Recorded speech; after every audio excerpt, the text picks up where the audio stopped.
going for Scottish? We're going for Premier League. Why? We'll reflect a little bit on, because when we last did this, right, was, well, when I say we last did this, when we last talked about football in general, was probably just after Celtic had beaten Rangers 3-0 back in February. Yeah, So that would have been like, yeah, that would have been apart from chatting text.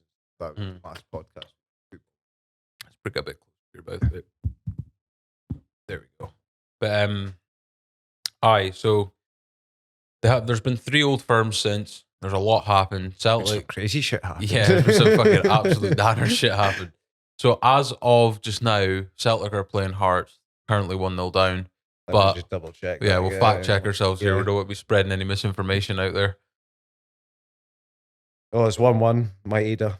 Okay, so as I was about to say, Celtic pretty much, unless there's the biggest choke of all time, are going to win the SPL, right? Like, yeah, so they would have to lose every game, and Rangers would have to win every game and win every game by a fucking massive margin. Because I think the goal difference is something crazy like 25 just now. Does that sound okay for you? Yeah. Okay.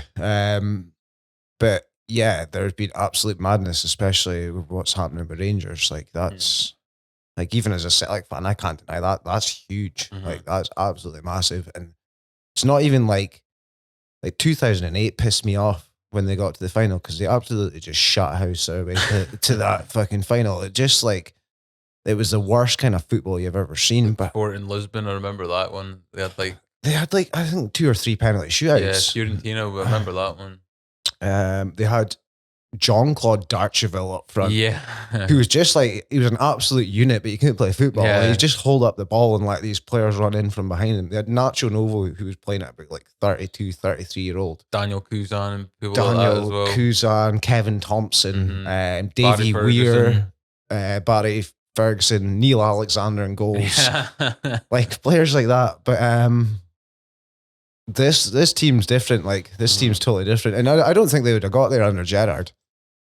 I think, all right, here's a controversial opinion. Okay. They wouldn't have got to Europa League under Gerrard, the final. I think they're going to win it. Yeah. I definitely think they're going to win it. They've definitely got the better draw out of the other semi-final. They've got the better draw. I don't think they'd beat West Ham. They're set up to play different. How West Ham play with Antonio up front, I think that would have given them problems. But I think they beat the Germans.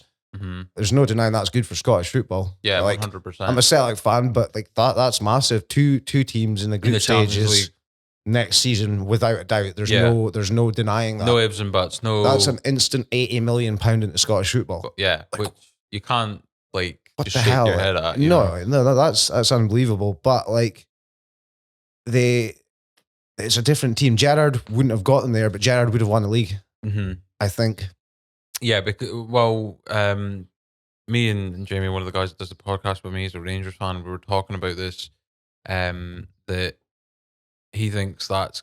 I mean, I think there's more that's just happened than Gerrard leaving. But he's like that's probably the biggest moment in their season, league-wise, in the sense of, no one wants to lose their manager mid-season because it's either they don't want to lose him or it's went horribly wrong to the point that they've lost their job, right? So, I think what we were trying to say is it's a bit different this time, though, because the league's not been won at a canter by either side, right? No. Even when Rangers won it last year, it was by like 20 points or something. Celtic the years beforehand, whatnot. And I don't think it's Gio that's lost Rangers the league. I think it was Gerrard that lost Rangers the league with early season slip-ups in that like kind of sticky time where they didn't have a manager for a little bit. They've improved under Van Bronckhorst. I wasn't so sure at first, but I actually think they've kind of nailed that appointment. When you look at the other options they were looking at getting in, I think Billy Davis kept coming to frame. Like, what's that guy done in the last 10 years?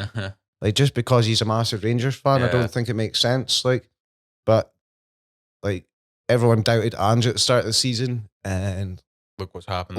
Happened there. And I'm not saying that like he's completely transformed Celtic yet, because they're still massively in transition. If someone had told you at the start of the season you're going to win the league back from Rangers, wouldn't have believed you. Yeah, so wouldn't have believed you. Like, and at one point it looked like there might be a treble on. So even just getting to that point, you know what I mean? Considering how last season went for Celtic and whatnot. Yeah, last season was just a fucking disaster. But there's no other explanation Yeah. for it. Like I actually had a look at like who we brought in last season to secure that 10, right? Mm-hmm. You've got player Ajeti came in, done fuck all, yeah. right? 5 million quid. Barkas, 5 million quid, done nothing. Mm-hmm. Bowling goalie, 4.5 million quid, done nothing. I broke COVID rules.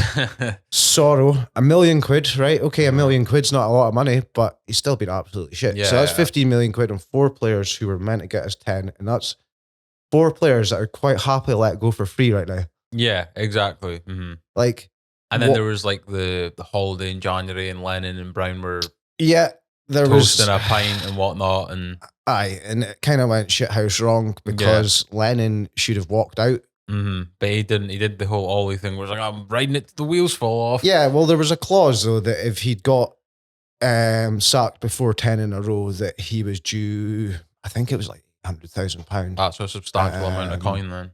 Yeah, and like to see him out to the end of his contract wasn't even going to cost anywhere near that, and we knew the league was gone by that point. Mm-hmm. But it was like, right, let's just cut our ties. But Lennon, in my opinion, I've watched Celtic for 25 to 30 years. Well, I can't say 30 years because I'm only 30, but I'd say best part 25 years. He's still a legend. Like, there's no doubt in that. There's a point where if it had kept going, that it could have ruined his legacy, right? And a lot of people's opinion, not my personal opinion, but I think what people do as players and what people do as managers are completely different. Completely different. Yeah. But if something keeps going on, it does sour and sour and sour. Yeah. It's the same with like Ole Gunnar Solskjaer. That was like that just needed to happen at the end. That was an appointment that should have never been made in the first place. No, they panicked, but that's what that was made. That was on merit. That was on who he was. Lennon was a little bit the same. Lennon had a bit more coaching experience than maybe not at other clubs, but in the UK game for sure. Yeah. I also think Ole is a poison chalice since Moyes left, not since Ferguson left, since Moyes left. Moyes wasn't given the chance. Look at what Moyes has done at West Ham. Yeah. And imagine he was still at Man United now. You'd have a few Champions Leagues by now. Yeah. You know, he didn't get the opportunity. He got 30 million quid to sign Fellaini with. and one Mata as well. But I love Juan Mata. I won't say a bad word about him. But the United board have just panicked. I mean, first of all, they don't know what they're doing. They're filled with people that are not interested in the game and are just kind of. I mean, well, have you seen the rumor coming out this morning that City are away to pick up Pogba on a free? Yeah. Like, what the fuck's that all about? Yeah, that's crazy. Pogba's got quite a lot of assists this season. I've noticed. I was looking up that before I came in. He did get. Yeah, he's got 9, but 6 of them were in with the first 4 games. So yeah.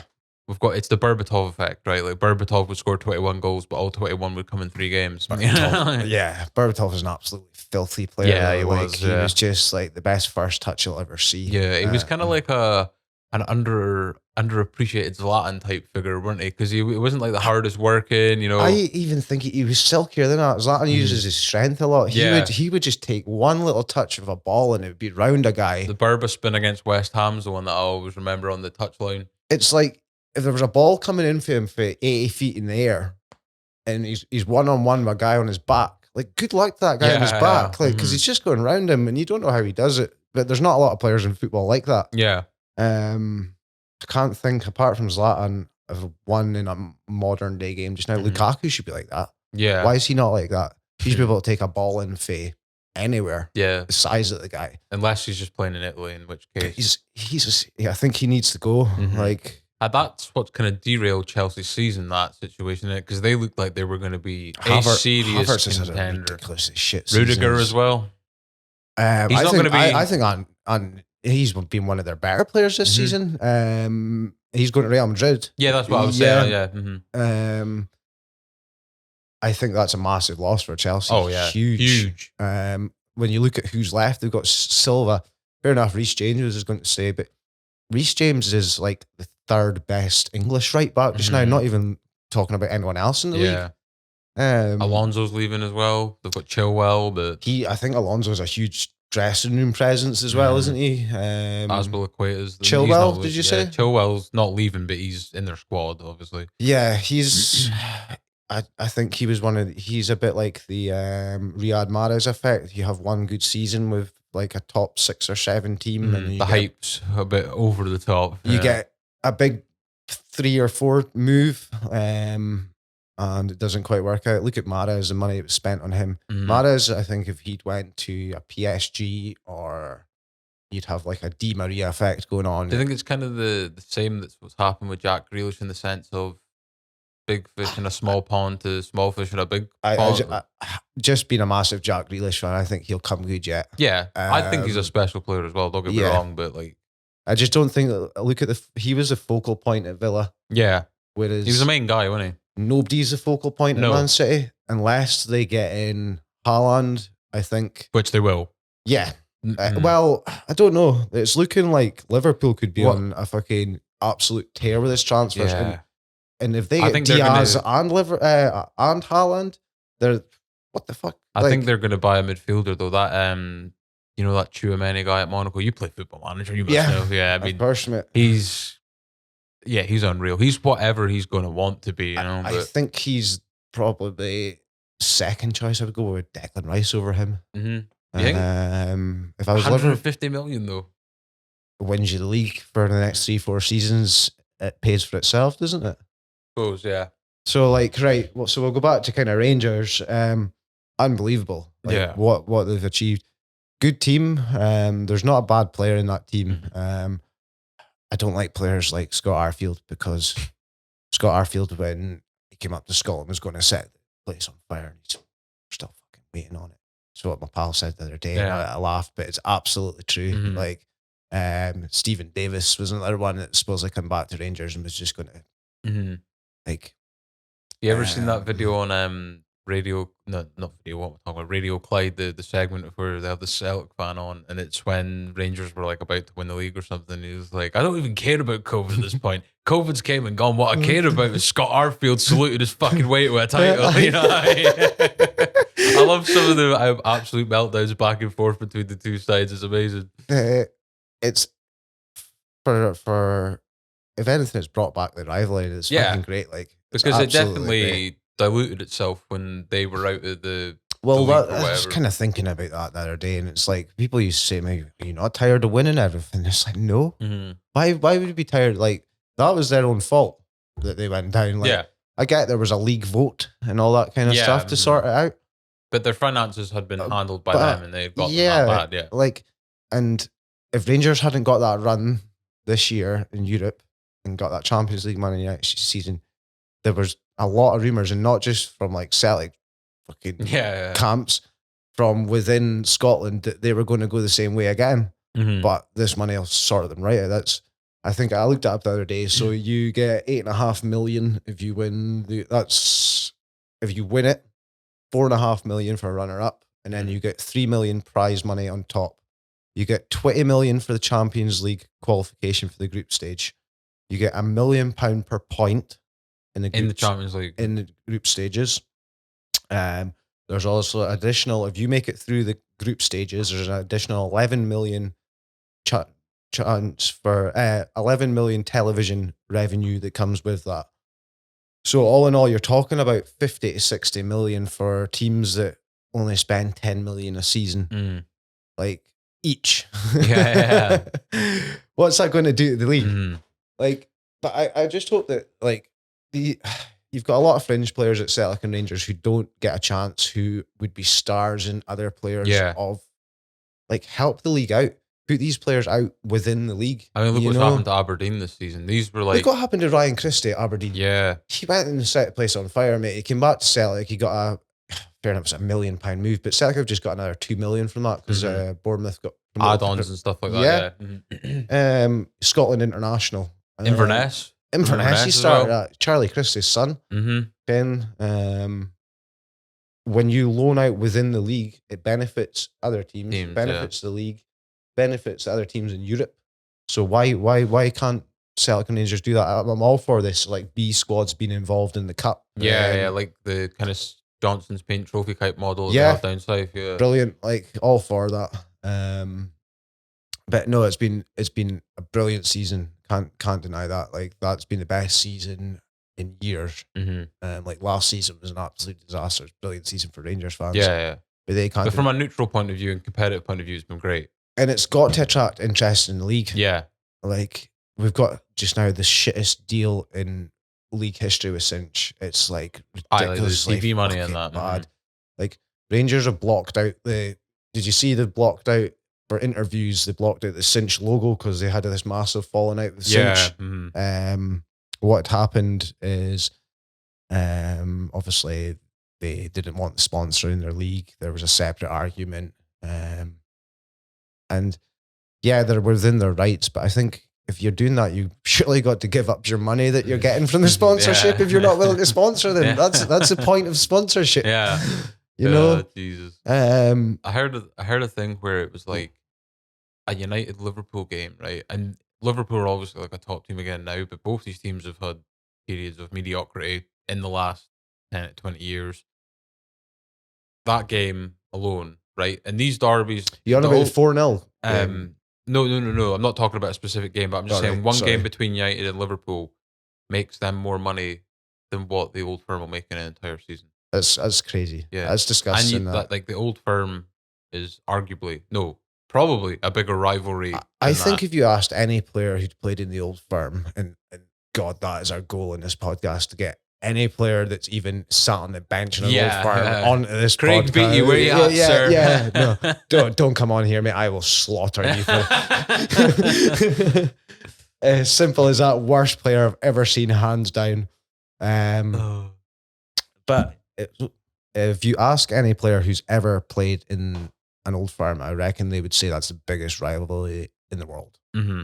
Well, there's that video of, do you remember Jason Cummins? And he's like about to get promoted with like the Premier League with Nottingham Forest or something like that. He's in the playoff final, and the guy's like, what's it like being in one of the biggest games in the world? Like, I think he played for Rangers for a bit. He was on loan there. He was up in Old Firms, mate. It's like, it's not the biggest game. And you know what I mean? So obviously it leaves an effect. Yep. But yeah, it's been interesting. So the last 3 Old Firms have it's a split, isn't it? Like Celtic have won one at Ibrox, Rangers have won one at Hampden, and the last one was a draw at Parkhead. Yeah.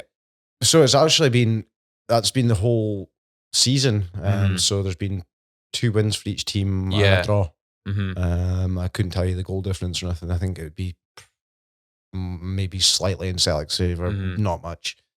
But I think the January transfer window turned Celtic season around. Mm-hmm. The signings of Hatate and that. I've never seen somebody make 12 to 13 signings and 95% of them work out, and 95% hit the ground running and just absolutely dominate. Like I think it's 28 or 29 unbeaten since the first month of the season. I think we lost the first 3 away games, lost opening day game at Hearts, and then started to think, shit. But you look at the team that started that opening day game. And look at the team that started against Rangers last weekend. Completely different side. Yeah. He's improved some players as well, right? Ralston's had a really good season compared to what our Champions League qualifier.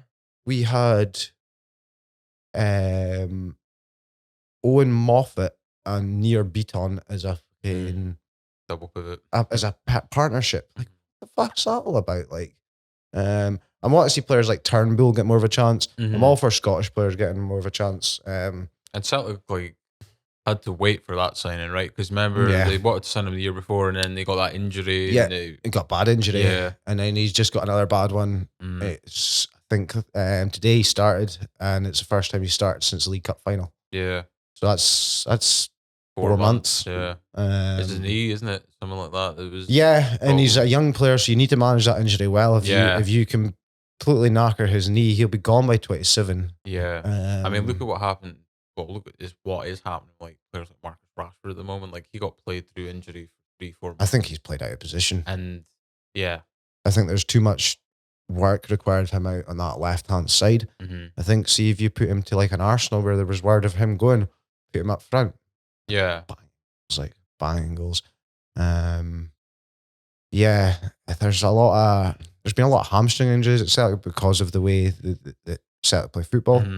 It's such an intense pressing game, right? Which is just where the the buck is shifting these days with modern managers, isn't it? Well, I don't know if you've noticed the last couple of weeks, Hatate, how off the pace he's Yeah. been, and he's actually came out and said that he's physically and mentally tired. Mhm. I'm surprised he didn't come off at half time last week. Yeah, because he started off like an absolute world beater. Yeah, do you remember that goal against Hearts? Holy Jesus. shit! It's Yeah. like I've not Even seen if a the ball. keeper got a hand to it, it was just taking him in the net Yeah, with it. it just ripped his hand off or some shit. Like, and then he got the 2 against Rangers, and it was like, what's going on here? yeah. And then he's just kind of died off. But I think with like I don't know, I don't manage at a professional level, but even on a computer game, if you've got a player who's got a bit of hype going, a bit of momentum, keep him going. Like, Mhm.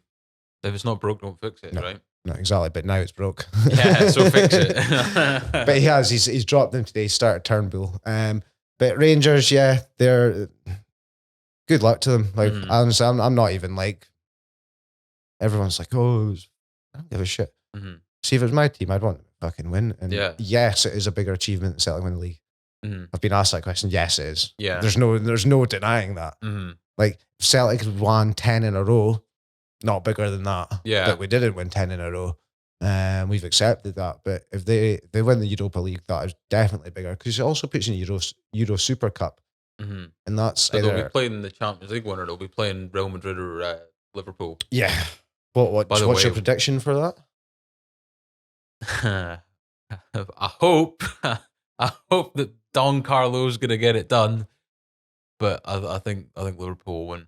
I think Real Madrid will shithouse it.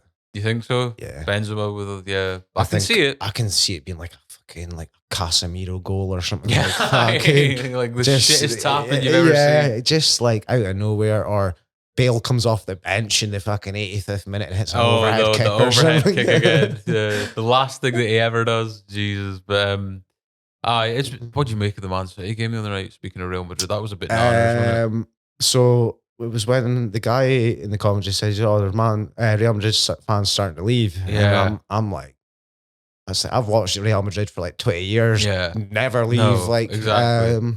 and then they hit one, and I was like, all right, okay, we've got a game here. Yeah, and And then then- Rodrigo just And then they hit went, another one. But like my pal at work, he's a Liverpool fan. He's been slating them off. Like Yeah. absolutely slagging them off, saying they're shit. Can't count them out. no, Like I think they've came back in every single tie, I believe. I think apart from the last Liverpool final, they've won 9 out of their last 10 finals. So that would be 9 out of 11. yeah, That's a ridiculous stat. And they're 13 Champions Leagues are on, be their 14th. If they're they win it. clutch as fuck. Yeah. Yeah, Yeah. that's the word for it. They're an elitist, spoiled club, but they're very good at what they do. Yeah. And they've also fully ridden the Barcelona misery. yeah, So like there was a time where the whole Barcelona stuff kicked off and you thought, right, Real Madrid aren't looking too strong just now. yeah. Mhm. And you thought Barcelona are in a bit of shit. Atletico could push on and actually build a fucking team. They've shithoused themselves out of everything. Because not only have they still got Modric, Kroos, Benzema all still absolutely balling, they've now got Rudiger on a free, most likely going to sign Mbappe in the summer. Camavinga's there, Valverde, Yeah. Militao, all these players that are early 20s that are going to be absolute world beat, it's weird. They've got all these guys in their early 20s and they've got all these guys in their like early to mid 30s. Yeah. Mhm. And it's just a great combination of the two. Courtois, I think, is a brilliant keeper. Like, Mhm. I don't know why Chelsea ever let him go. I think he was because running down his contract, so it was That's either what it sell was now it, or a right? free transfer. So It's like he's unbelievable. He's an absolute unit. He's a massive guy as well. got all these world beaters, and then you've got Eden Hazard Yeah, just vibing. yeah, on fucking ridiculous money. Yeah, But I think like I'm not taking anything away from Liverpool. They're unbelievable Mhm. just now. I think it depends on how the first 30 minutes go, because Liverpool can. I think that's what happened. I think if you keep Salah and Mane quiet, but they've like got Jota and they've got Diaz as well. who do they start up front? Yeah, he's been changing it a lot recently, isn't he, from what I've seen. Who do you start up front? I think to me, Well, Salah's a given, right? Salah's a given on the right because he cut. Well, I don't know. Sorry, Salah's a given on the right. I think Mane is a given on the left, and I think Diaz starts Mm. Champions League final, I think, see if you'd had Diaz in from the start of the season, you'd be sitting on 25 goals just now. God forbid if I was manager, Salah, Jota, Diaz, because Mane's got an absolute mister of a sitter in him. So that's personally. Did you bring Mane on, or yeah. I'm not saying leave him out entirely, but if I was I think Diogo Jota, like, I knew he was a good player at Wolves, but I didn't realize how good he actually was until. And do you remember when they first signed him? They were like, "What are they doing? What the fuck's this all well, about?" I was like, do you know what really kind of shocked me about Liverpool? There's no word of these transfers happening. They just do them. Like when Fabinho rocked up at Melwood training ground, I was like, what the fuck has happened here? Yeah. Because as a United fan, I've got to listen to 6 months of rumours before eventually, and there's all these ridiculous, if he wins the Ballon d'Or, you know what I mean, we'll pay you like 2.5 million. And it's like, so that was another one of them. It was like they'd signed Thiago, right? Phenomenal player, great signing for whatever it was, £20 million or whatever. Then pennies. Yeah, the next day, Diogo Jota's going there for 40 million. And Wolves were like, at the time, a serious threat to potentially breaking into the top four if they kept like spending money. Yeah. So how the hell they got him out of there for 40 million? I thought it would be like 70, 80 they would demand for their key players and whatnot, but have you seen what your guy Ragnick was saying this morning about Man U board haven't given him money to sign a striker? He says there was 3 available. They looked at Alvarez, who's Julian Alvarez now at City. Now at City. They looked at Diaz now at Liverpool. I can't remember the other guy that says that they were looking at. Do you think they're going to give the money to Ten Hag? Like, no. So that like Ragnick's the way to be Austria manager. Are we just kind of still pissing in the wind with this shit? Yeah, well, they're just all talk. There's no seriousness about it. Do you think Man United need to realise that they're not that level without Alex Ferguson? Just now, yeah. Because do you think they are that level in general? Because if you look before Ferguson, right, you had Ron Atkinson. Like that. Who was an average Joe, won the FA Cup. And they weren't that level. They were a cup winning team, for example, right? You had to go back to Busby in like the 60s. True. Right. So do you think without these great managers, Man U are just kind of like this mid-table, kind of pushing for top team? Well, they're not actually a top team. There's always been periods of where they've underachieved massively for the size of resources that are available at that club, right? Yeah. Because in my mind, if you get the right people where they need to be at a board level and a structure level, this isn't hard because funds are always going to be there in that. Like when Ragnick comes out and says there needs 10 new players, people are like, oh, that's possible to do. And it doesn't mean that every player has to cost 100 million. No. Do you know what I mean? Look at the shrewd business that Liverpool, I'd say City as well. But the thing is, see if every player does cost 100 million, there's 300-400 million can be raised within that squad by cutting wages and selling players. United are going to lose £75 million in wages just from letting people go this summer. Like the likes of Pogba, Lingard, Phil Jones, for fuck's sake. We're meant to be getting him. Like, there's a rumour of him going to Celtic. This curse is yours now. Like, what the fuck? Like, be prepared for him to steal a living. I think on he'd your actually, bed. like, if you look at the 2 centre halves we've got just now, he just needs a guy who can throw his head on the ball a lot of the time. But a lot of Celtic players play with the ball at their feet, so I just cannot imagine Phil And good Jones. luck, because his knees are made of absolute Play-Doh, so it's not going to... Yeah. Should we get to our team of the season? We're already half an hour in. So do you want... We'll go position by... Because I've went 4-3-3. But are we doing Scotland first? Yeah, we'll go Scotland first. Okay. We'll go position by position. So I think for like... What formation are you playing? Sorry, 4-3-3. That's I think that's a standard formation these days. For team it's crazy how that changes. Yeah, because it was 4-4-2 for years. It was 4-4-2, and then Spain won the World Cup, and they took in a 4-2-3-1. Yeah, and everyone started playing that. And then what happened was, I can't remember who it was. I think, as strange as this sounds, I think it started off with Van Gaal at Man United started playing a 3-5-2. And then everyone kind of changed to that for a while. And now we're back to like a 4-3-3. It's interesting to see where we go next. And there's managers that like Conte uses a 3-5-2, 5-3-2, whatever you want to call it. Same with Tuchel. Yeah. But it's weird how formations can fit different styles, right? Because City and Liverpool, off the ball, very similar, high press and intense. On the ball, very different styles, right? Same formation, very different kind of Well, setup. Klopp plays. I'm a bit of a fucking tactics geek like here. Yeah. So Klopp plays a thing called a gegenpress. Press, the German coaching philosophy. Yeah, so it is high intensity, high running, Rock and roll football. So what happens is if you lose the ball, You have to win it back within 7 seconds. It's a straight press on to win that ball. Yeah, there is a 7-second rule, but I think there's certain situations that is different, and certain areas of the pitch. Klopp plays a tiki-taka, possession based, and when they lose the ball, they regroup, and then they press. So yeah, it's similar, but it's very different. Oh, you mean Guardiola? Sorry. Yeah. My mistake. Guardiola, he's got to lose his job as well. Yeah, he's allergic to the Champions League, it would appear. He's got to lose his job, but who'd you replace him with? Yeah. So Luis Enrique, maybe, after he's done the World Cup. I think Ancelotti, if he wins the Champions League. Yeah. Come on over, let's go. Right, team of season. Goalkeeper, Craig Gordon. Yeah. 100%. 100%. He's won a PFA player. Sure, he got player of the year. Unbelievable season, and Hearts wouldn't be where they are. They're in a sticky position because they're like, they can't go down and they can't go up. And they're at ridiculous points from Rangers and from fourth as well.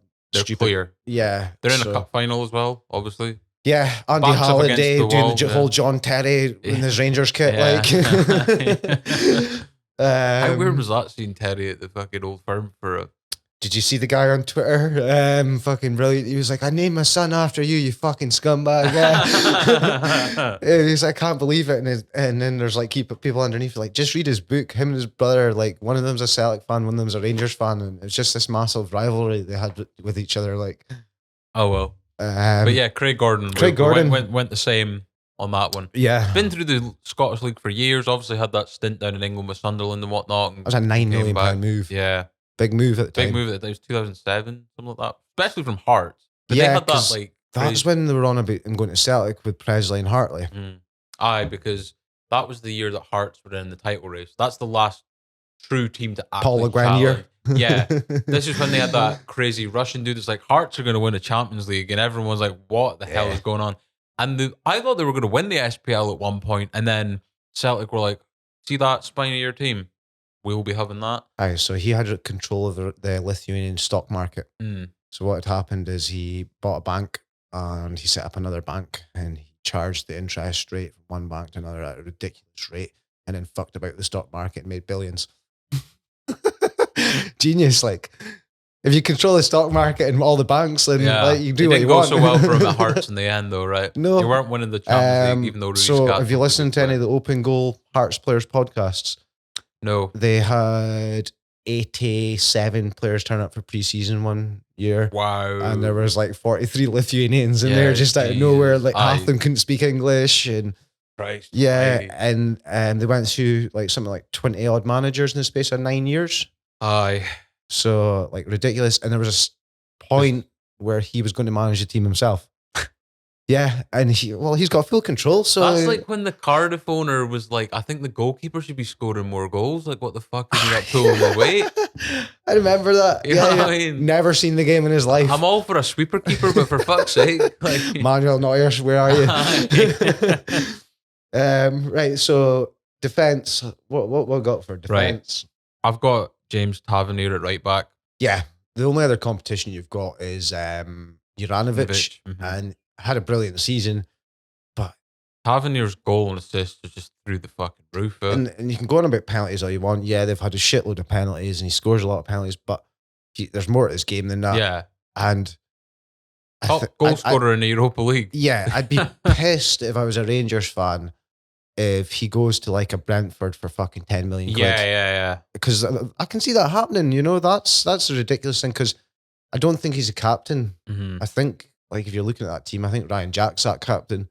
I don't understand why he doesn't fucking play more. A captain's always someone that kind of goes under the radar for their actual ability, right? He's not the standout. He's more that general, if you would call it. Yeah. Well, look at all your great captains have not been apart from like Steven Gerrard and that.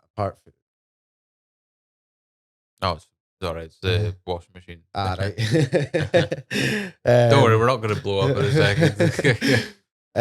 Yeah, you look at your great captains, but they've also they're not normally the standout star player. Like, look at your United teams. Yeah. There's always Roy Keane or Roy that, but Keane. your standout player was normally Giggs or someone.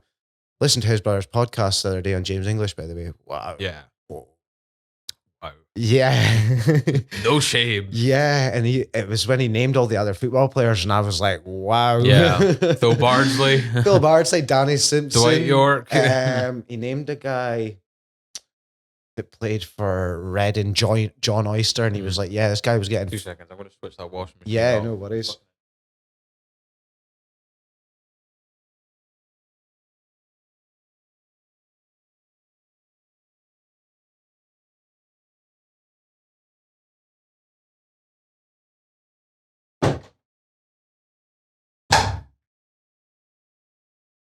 Aye, so I watched the podcast the other day with them, and they named a guy called John Oyster that played for Reading, and he was actually like doing Ryan Giggs' brother's wife, and some guy was filming it in a bar or something like that, and it was like, that's ridiculous. That's mental. Like, that's somebody famous's wife. How does this not get out at the time? Yeah, because it went on for like 10 years. Yeah.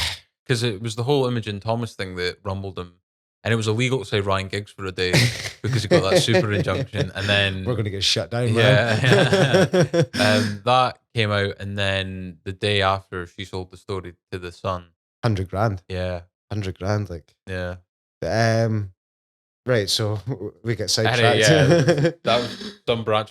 So I've got James Tavernier right back, Cameron Carter-Vickers and Starfelt's my two centre backs, and I've got Calvin Bassey as my left back. Yeah, I agree with that. Mhm. Defense all day long. That's a solid defense. Yeah. Calvin Bassey, he surprised me. Like, I hadn't heard of him before. Neither have I. I'm not going to deny that. I hadn't heard of him before. Old Firm, he was outstanding. Just like bossed it. Played the other night, brilliant again. Energy for days. Absolute unit. Unit, physical. He reminds me a bit of the guy that they had a few years ago, Bugera. Just goes into everything. Just marches through everything. I didn't like that guy Bugera because he was good. Yeah. You know, he was like an absolute shithouse, but he was really good as well. He ran Rangers a lot of Old Firms. Versatile player, Bassey as well, right? Can play centre back, can play left back. Can play left back. I think he's better at this like 3-man defense at the left side. I think really suits him. He's left footed, I think. Yeah.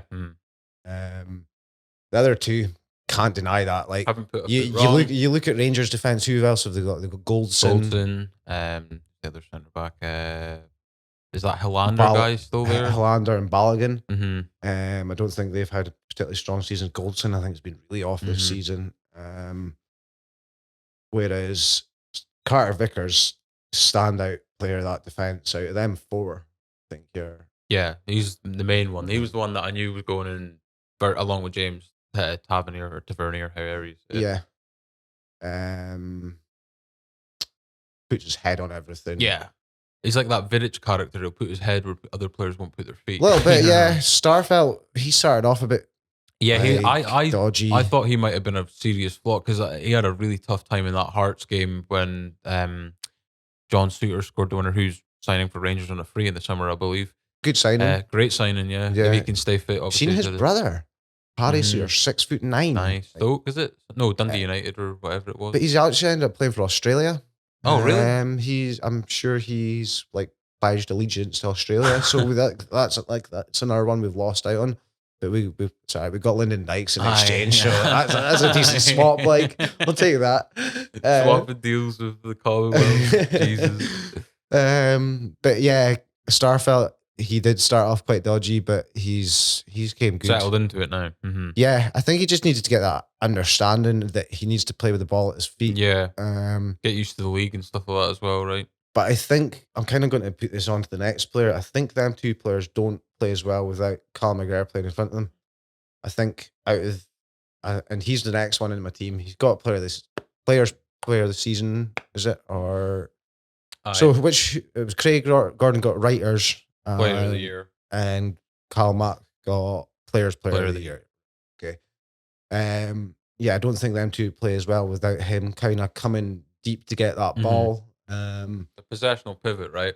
Yeah, Mhm. yeah, and he's took over for Brown perfectly. I think he does it better than Brown. Yeah. He I think does he's it a more technically gifted player than Scott Brown was. better passer of the ball, but I don't think he goes into tackle as well. I don't think he sorts out what's ahead of him as well. Whereas Scott Brown was, you could see him constantly Yeah. shouting at He was a guys. full-time savage in the middle of the park. Yeah, and he's also got this little Phantom of the Opera thing going on, which I Yeah. quite like. It's kind of, I think he should like keep that. Like that's Yeah. it's. I didn't like what Chris Boy said about testing his mask. I think that's absolutely ridiculous. And Yeah. he's still got a job on Sky Sports. It's just like pissed Yeah. me Mhm.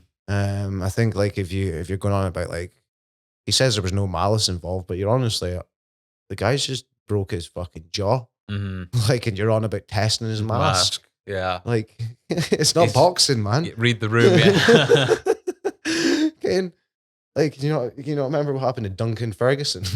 Yeah, Jesus. But there's been a few tense moments in the studio, and they're like Stilian Petrov and him. Yeah, like, I think that's why they get Petrov in because Petrov's is such a chill guy. And he Yeah. doesn't bite to none of it. Eastern Europe as well. You imagine like sitting in there with him, sitting in there with Boyd. Like there'd be a scrap. Yeah, There'd be I a know. scrap. I was like, I don't.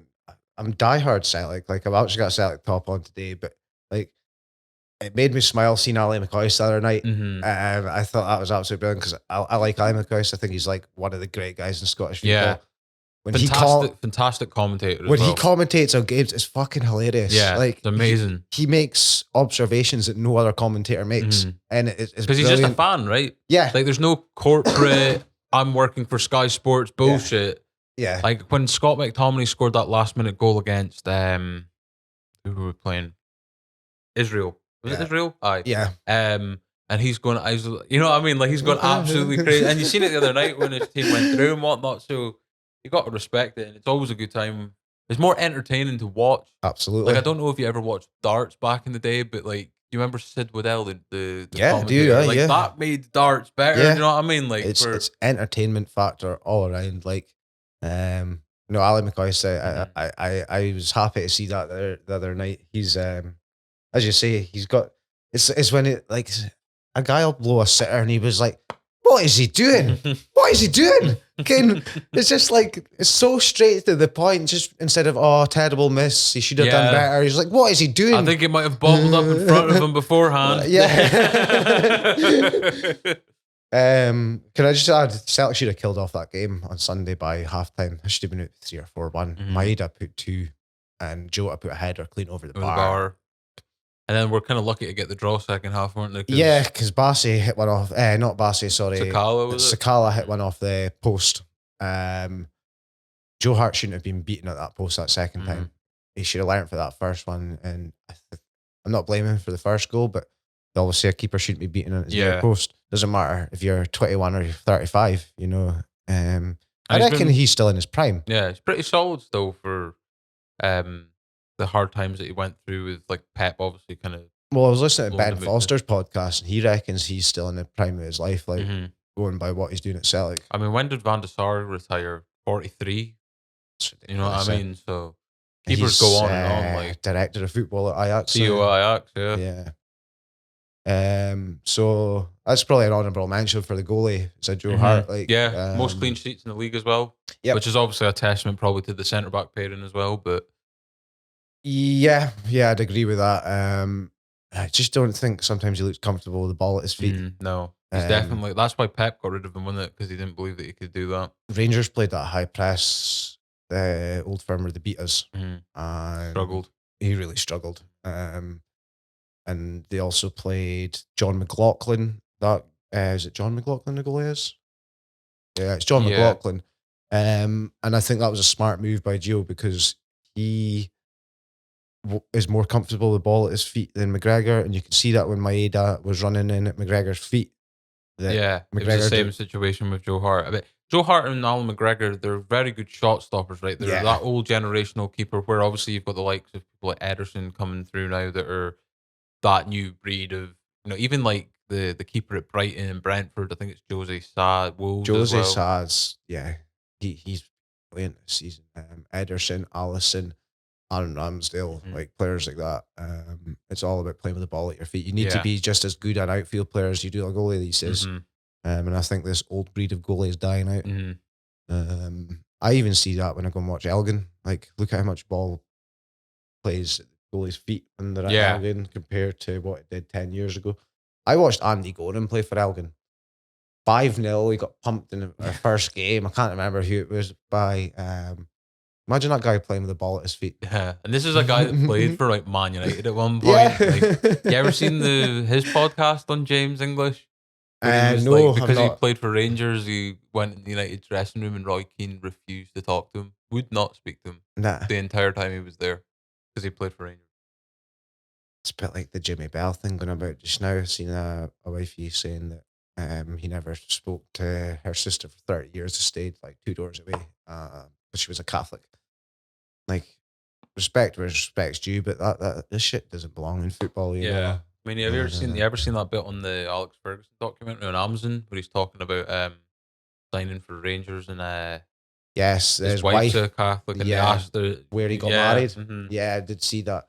And that runs deep within Mhm. that foundation. I think it's not as bad these days. I can't say for certain, Mhm. but I know there's a loyalist fan base within that. You just have to say one word and it's orange. Yeah. And we have to say here, this shit kind of happens on both sides, right? There's Yeah, another side, like with the absolutely. Republicans. Like there's green, white, and orange on the other side as Yeah. well, and that runs thick bloodlines with IRA and stuff. And it goes to like depths of where, like, I seen a video of a Celtic fan making gestures with that Ibrox disaster. It's all this horrible shit that comes along on both sides, and it's like you said, doesn't belong in football. It Right? all comes down to poverty and a class line. Mhm. In the 17 and 1800s in Glasgow, that's what it essentially was. And your Catholics were bad treated down there. I'm not saying Protestants weren't because Mhm. everyone was in a hard place, but it was hard for Catholics to get jobs and things. Mhm. But Catholics with the mass migration with the potato famine Mhm. in That's why Celtic was Ireland. started, right, to help raise funds for To help raise funds for Irish children. immigration and that for children. Yeah. But like that's where this rivalry started because you had all these guys coming over from Ireland providing cheap labor, which were putting 95% Protestant city out of jobs. Mhm. It's As ridiculous, soon man. as people see difference, that's when they're like, It's ridiculous how deep it runs. It's actually disgusting. Mhm. And it's not so much what's happened. It's when you see fucking 8, 9-year-old kids going about shouting "fuck the Pope" and "fuck the Queen" and like what the fuck's that all about? Yeah. Like who's teaching them that shit? Like Mhm. why is that important in life? Like, it's not. It's not important in life. That's just bigoted views. Like I'm not the biggest supporter of the Queen. I actually despise the Queen, but I don't go about shouting "fuck the Queen." Mhm. I don't agree with anything that she's represents or what her family of one particular member in. In fact, I've done in the past, but I don't go about spouting that daily. Same as the Pope, like they associate and you know what's the biggest one that gets me when they throw it back to child abuse, like fuck it does my head in. Mm. Like that's not an argument basis. You can go back to results, you can go back to shit players. Yeah, it's not a tool to be used to. You can go back to who's got more league titles. You can go back to. You don't go back to fucking kids getting abused because you're poking fun at one person through one other person's misery. Yeah. You know that's not right. Like it's not right. Anyway, that's a fucking massive sidetrack. That tangent is over. So I've kind of went. So you got 3 in your midfield. I've got 3 in the midfield. So we've got Callum McGregor. So we're both on the same page there. We've probably both got Charles Cook for Ross County. Well, I've not got him there though. Oh, you've got him in the front 3? Yeah. Right, okay. So I've got Charles Cook because he does play that number 10 attacking midfielder role. Yeah. Sometimes plays out in the wing, whatever. Phenomenal season. Top scorer in the SPFL now. It's been changed to that. Plays for Ross County. Yeah. Won't be a Ross County player next season. And as I was saying to you before, I think it's sick because I think he's going to go to something like Aberdeen. Yeah. Aberdeen are kind of offloading a lot of players just now, and it looks like they're making room for big signings in the summer. Possibly one. I don't think it's good enough for a Celtic or Rangers. But if he gets another 2 or 3 seasons at County like this, I can see him being at Celtic or Is he Rangers. still quite young? He still looks Can't say. Let's have a quick check. Yeah, let's fact check. Celtic 2-1 up. Furuhashi. Reagan, isn't it? Yeah. Reagan Charles Cook. Charles Cook. He's 25 years old, so yeah. Yeah, it's still That's not the oldest the player can be. That's a lot of potential. And the other player I've went for in midfield, bit of a left field one here, has 10 goals in the league, especially with the season they had. I thought it was quite impressive. Lewis Ferguson from Aberdeen. Yeah, he's been the one positive note to their season. I would agree with him. I was looking at like the Rangers team. Joe Aribo had a good start to the season. He's kind of fallen off. Yeah. I'm a massive fan of Aribo. I think he's a great player, but I'm just looking based off goals and assists alone. That's why I went with Lewis Ferguson. Yeah. I think I had Matt O'Reilly in there. Also been very impressive since his move. Yeah, I don't think he's not had a bad game since he came in. He's definitely a solid 7 out of 10 player each game, right? He doesn't drop below that type of rating. Yeah, and as I said, I kind of tried to look at Rangers team, but team changed massively from Gerrard to Gio. All the players that were playing well under Gerrard are now like Glenn Kamara. Yeah, they're on the bench. Great start to the season. Although he did score the other night against. Good goal as well, yeah. And he seems to be playing a bit of a different role. He's not like a defensive holder anymore. He's got more freedom.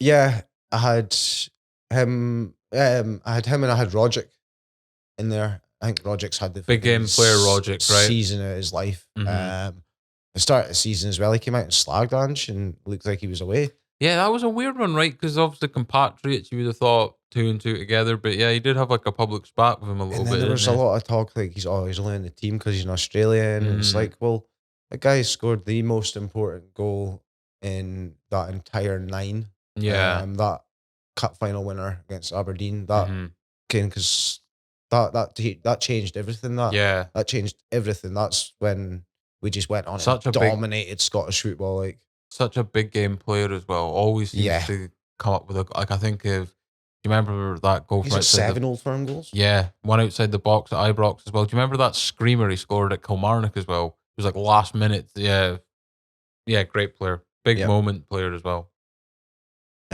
So yeah, I've actually got 3 Celtic, but just I can't see a standout from Rangers there.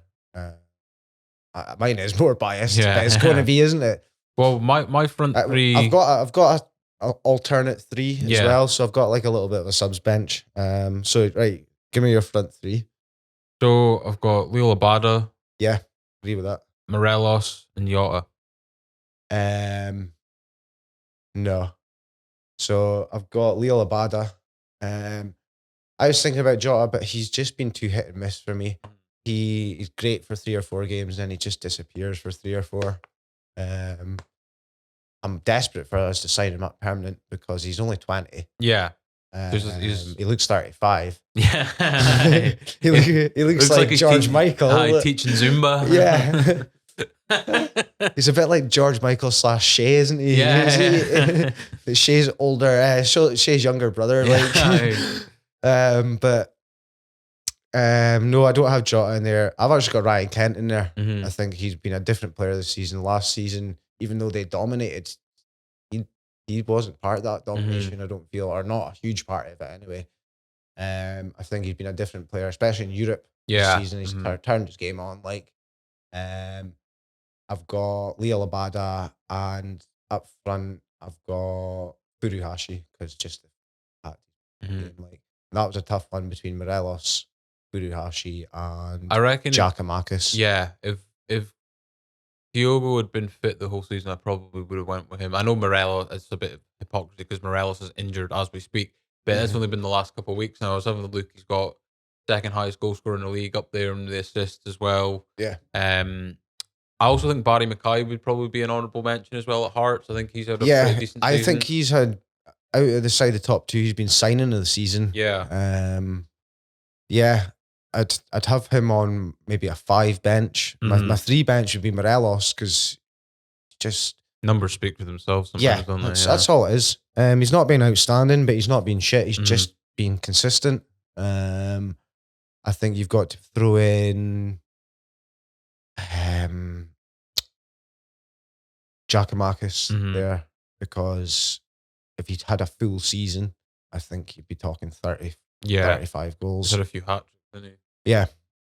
He's a bit too much, bit like Jota though. He's a bit hit and miss, Mhm. hot and cold. I like his hold up play. Definitely seems to have that nailed down, and it gives Celtic a different option, right? Because everyone like Kyogo and that are a I bit think more for the kind of style of play, we need a hold up man. yeah, no, for sure. Especially when a team's pressing us high and we need to get that ball up high. You need someone that's going to be on the end of that. Kyogo can't hold a ball up. He's Just I'm not saying how he can't, but yeah. he's not that Not type how of he's player. built, no. No. I think you play Kyogo on the left, but it also gives you a sticky situations. You play Jota or do you play Abada? Yeah. Because Abada's unbelievable, but he goes missing in some games. Just like completely missing. Abada seems more direct as well, right? Where Yeah, he'll just Jota, fire at a team like. Jota's more. That's why I think creative. Abada should have started the Old Firm. I think if you play someone in against like him against a Barisic, look what happened in the 3-0. It was too direct for him. And he couldn't handle the pace. Yeah, so that's and sorry, no, I've got Charles Cook. That is who's starting. So got Kent, Charles Cook, and Abada. That's So I'm asking your manager, but I feel like I know what you're going to say. It's between 2. Ange is my manager of the year. Yeah. Sorry, I'll give an honourable mention to Dick Campbell at Arbroath. Yeah. Unbelievable job. Yeah. Unbelievable job. Like Quite a shit that they couldn't just kill they're him. still in the playoff though. Yeah. So there's still that. What happened to Inverness Cali last night? I think that was like the decider, and then the winner plays Arbroath. Yeah. Shout out to them, but also Malky Mackay, Ross County, because they've got the second smallest budget in the league, and they're fourth, and that's speaks Europe for itself. With what happening with Celtic and Rangers, that's is Europe Yeah. next year. If Celtic and Rangers both get in the Champions League, they'll be in the Europa. I don't know what happens there. I don't know. I would hope that somebody would directly qualify. Yeah, that'll be Hearts. What about Robbie Nielsen? Do you think he deserves an honourable mention as well, just from them being promoted and first season back in the league? Nah. No. If he's still hitting third next season and the season after, maybe yeah. But I think he's got the third strongest team, and that's why he's third. Okay. It's not his not doubting him as a manager, but I don't think he's. Look at Aberdeen's squad; it's full of like big names like Ramirez and that, but they don't play well as a team. Hibs on paper are the third best team, but they're not. Yeah, they can't play well. What did you make of the Sean Maloney situation and the owner saying they gave him enough time? I think he should never have got a job in the first place because he's an assistant manager with Martinez assistant. He's not. Yeah, that's mental. I think he was assistant manager for Belgium, right? He had his best years. Playing for them as well. Career under Wigan. Martinez at Wigan. He never quite made it. So like hit a couple of pingers or free kicks, but that was about it. Went to Aston Villa and came back, didn't he? And then he went away again. Yeah, that's a solid team though. That's a team that win you the league every year. And Postecoglou is my manager of the year. Yeah, say by the way, just because like we said a few months ago, Celtic predicted to finish third. Everyone thought it was kind of going to be calamity. They were meant to be getting Eddie Howe, which will come to him down the line. Yeah, that didn't happen. I think the only signing that didn't work out, and the signing was made 3 days after he was in, was Udo Gidi. Yeah. So you have to question how much of an Ange signing that was. That like the centre back? Yeah, the big guy from I think it was Sheffield Wednesday. Came from. I was thinking, I was like, I haven't seen him play at all. Like, so I would imagine that's just not. He's out on loan in Belgium just now. Okay. Same. I just hope it's not the same kind of Jack Hendry situation. Yeah. Did you ever see the video for he's out on loan? Oh, and he's shouting at the guy. And he calls the guy a space cadet. Yeah. Brilliant. Like, absolutely brilliant. No, that's a solid team. You'd win. That's a team. I think there's Celtic and Rangers recruit right. They could do well in the Champions League Yeah. next season. 100%. If you think of like some results both sides have had in Europe, like I remember Rangers beat Barcelona one time. Celtic have had a few wins against Barcelona. They beat AC Milan They had a when 3-3 last time out. Man City. Last time out. Celtic always seem to get a pig of a draw though. Like last Yeah, time we they got get, like, a PSG group and of Bayern. death. Aye. Like PSG, I think they beat us 7-1 in Mm. France. And then we got Bayern. Can't remember. I think it was it Olympiacos was the third team in that group. No, it wasn't. It was Anderlecht. Yeah. It was Anderlecht. So they're a bigger team than us, money wise, not like fan base wise, because Celtic and Rangers are two of the biggest teams in the world. Yeah. And I'm not just saying as a Scottish football fan. It's weird, like the elitism that people down south hold for that in England that don't believe that whatsoever. It's So like all around the world, you'll see Celtic tops and Rangers tops. Like, and when- you get supporters clubs all around the world. we mentioned the 2008 final earlier when Rangers lost to Zenit St. Petersburg. 250,000 fans went to Manchester. You know what I mean? Like, we brought 125,000 to Seville. yeah, for the Porto one, yeah. They're probably going to bring about Just as much. 150, Yeah. 200,000 to Seville. You know, good luck to them. Frankfurt are money bags. Mhm. They've got big money in that team, but I see them beating them. Yeah. Just see them beating them. The Put out- momentum's too. put out Dortmund. That steals a deal for me. If Yeah. you're putting out Dortmund, that's it. Like, Mhm. Frankfurt's in 11th in the league. Yeah. Dortmund are second. Leipzig are 5th. Mhm.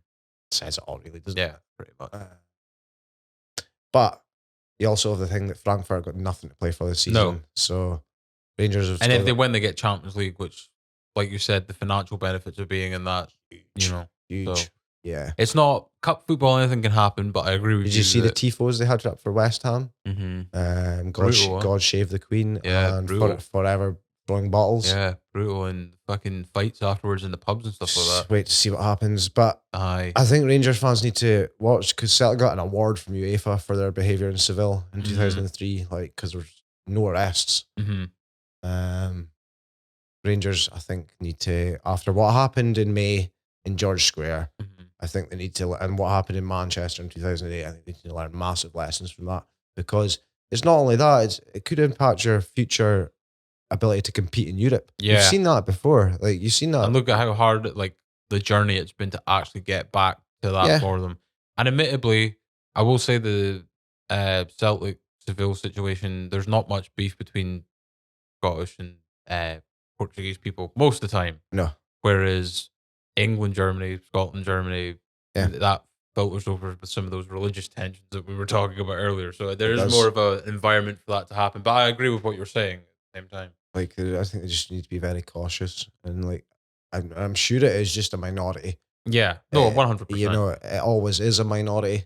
And that's all that you'll see on the videos. You'll see the minority of them fighting. You won't see the tens of thousands of other fans actually just enjoying In their time, themselves.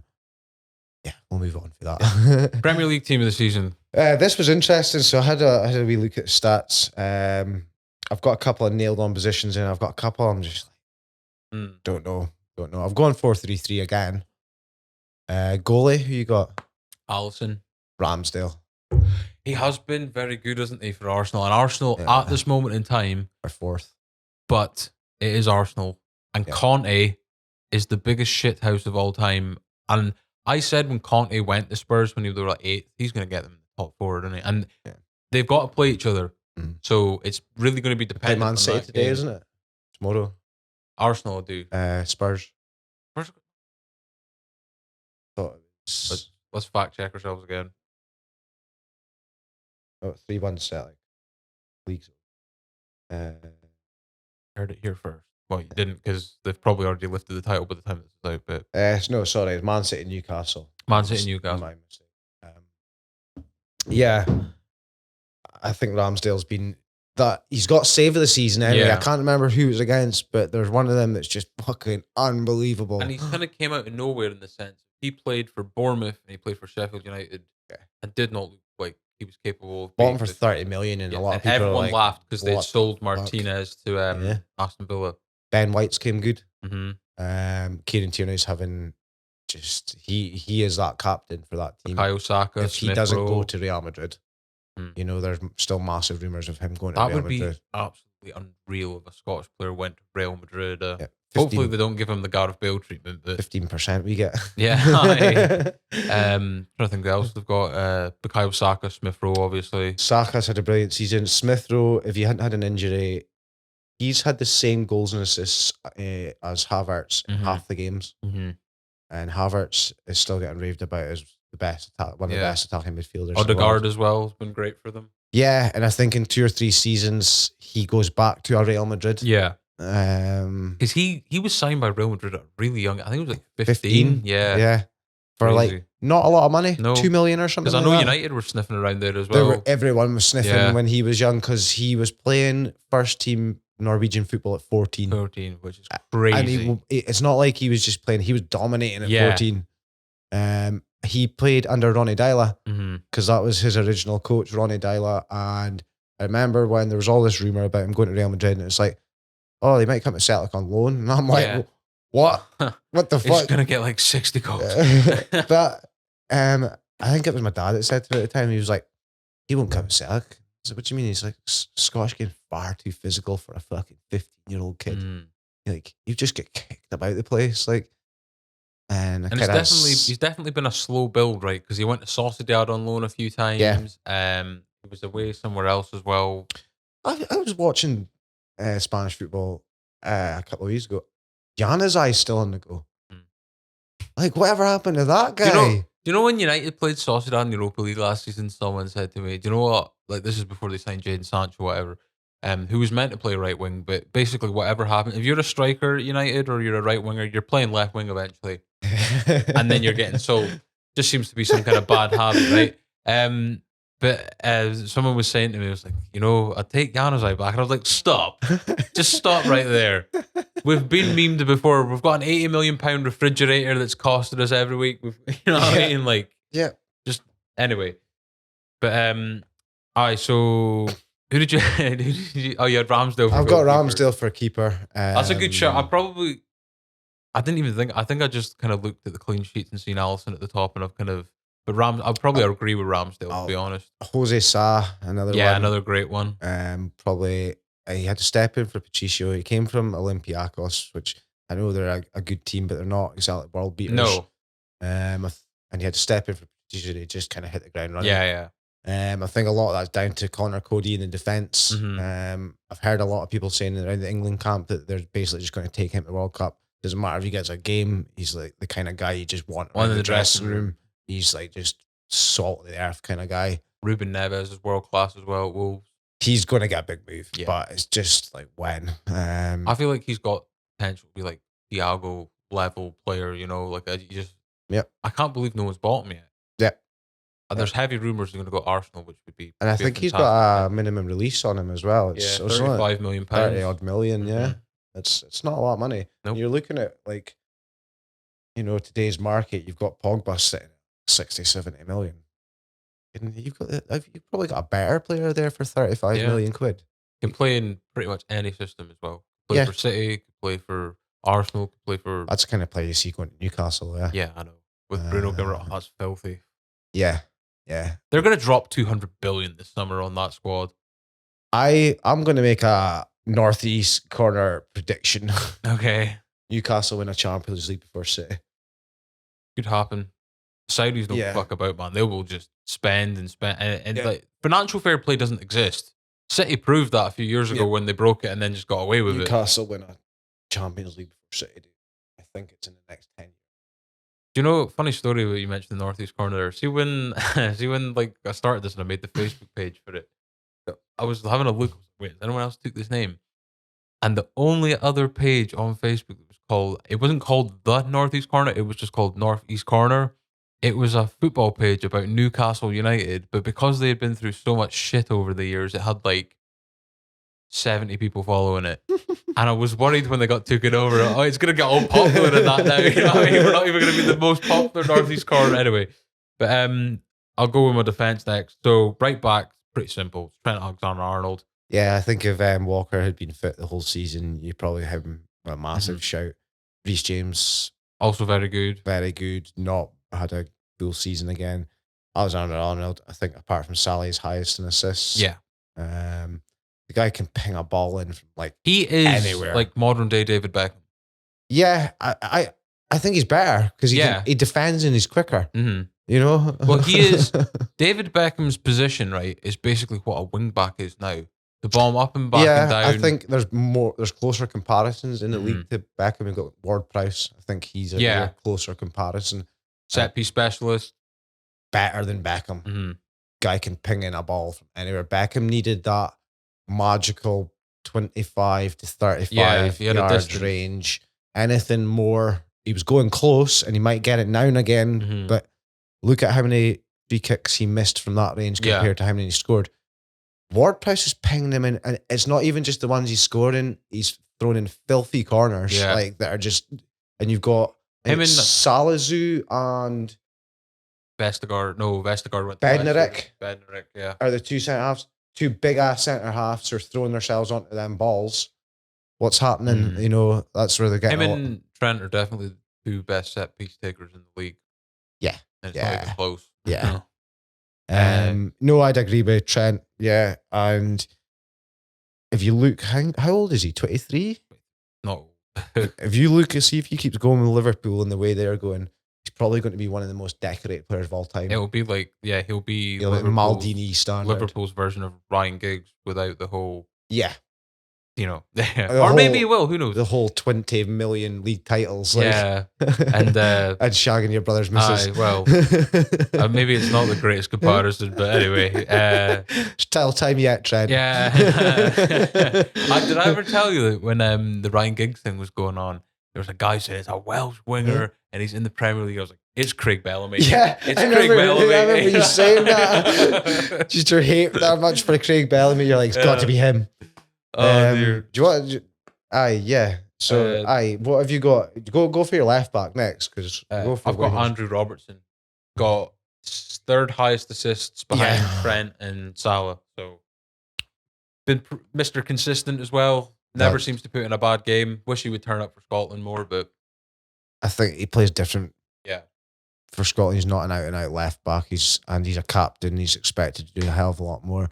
He's one of these kind of guys. See if you just leave him to go about his business and just don't put the limelight on him, get a 10 out of 10 most games. If you throw him in the spotlight and expect the attacking to go through him as Scotland do. Do you think if Celtic had kept him on, right, because he got released at a youth level, managed to break through and became a first teamer eventually there? Yeah, definitely. But I don't think he'd have got. I don't think he'd be where he's at just now. No, yeah. He was at Dundee United. Klopp made him that player. Yeah, for sure. And he just fits that system so well. But look at who's playing in front of him. You've got Mane, Jota. You've seen Salah switch over at that side. Thiago in the midfield three. Thiago. As well. You've also got really hard workers in front of him, like Henderson and Milner. Like everyone. Do you listen to Cycling GK at all? I've seen one episode or two. So they call players rats, and it's not a bad thing. It's like a good thing. Like workhorses. Just players that are in about everything, and the majority of Liverpool's team is made up of rats. Like, and he's also a massive shithouse, Robertson. Oh yeah, 100%. Do you remember? I can't remember what fan base was it. Villarreal fans. He's like just absolutely staring down. Yeah, and then there was like the Benfica ones where they're throwing lighters at them. It's like, oh, maybe help them quit smoking. And stuff like yeah. That's just genius. That's Scottish in you, though, isn't it? For sure. Like, but there's not been a better left back in the league. Tierney, honourable mention. But he's had a few injuries. Give him a couple of years. I think he's talking. I mean, the only one I can see competing with Robertson, probably Cancelo, but he doesn't play left back all the time. Marcos Alonso had a brief spell where he scored something like 6 goals in his 5 games or something for a left back, and for a guy who's like 31, 32 is ridiculous. But he never kept it up. There's no one else really you can. Not off the top of my head, anyway. Nah. Can I just point out, like, a Man United player didn't even come into my. Like, I thought about De Gea, but I thought the only reason he's been so good is because the rest of him has been so shit. Yes. But apart from that, I didn't have one Man United player come into my team Mhm. this season, and that's rare because I've normally got a Fernandez in there or someone. Yeah. Like, does that show the state that United are in just now, or is it just so much Well, egos in that team? if you look at, I think it's kind of, when people were saying Ronaldo's the problem, that's why everyone else is playing bad. I think Ronaldo's just exposed a lot of the people that are in that squad that are just simply not good enough mentally or Yeah, talent wise to actually win. Do you know what I mean? yeah. Like the fact that I seen a newspaper report it. This is probably bullshit, but even if it is bullshit, it's still funny, right? Where apparently Harry Maguire was trying to tell Ronaldo, like, you're trying to tell, like, Ronaldo's won everything in the game. He's got the most fucking goals in the history of the game now or something, Yeah, right? One of the ridiculous. best players of all time, without a doubt. And you've got a dude that's been relegated with, like, Sheffield and Hull and maybe scored a last minute goal for Yeah, Leicester and been to the World Cup and did okay. Trying to tell you something, but apparently Ronaldo, I don't believe this happened, but I hope it did, where Ronaldo kind of turned around and said to him, if you're given, like, don't if you're not willing to improve, prepare for the only silverware for you to touch is the handcuffs that you were arrested in Greece with. Mhm.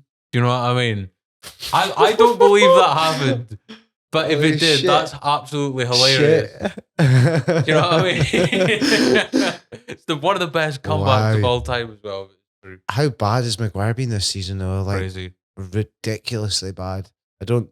There's a rating system online. I can't remember. I don't think he's had higher than a 6 this No. season.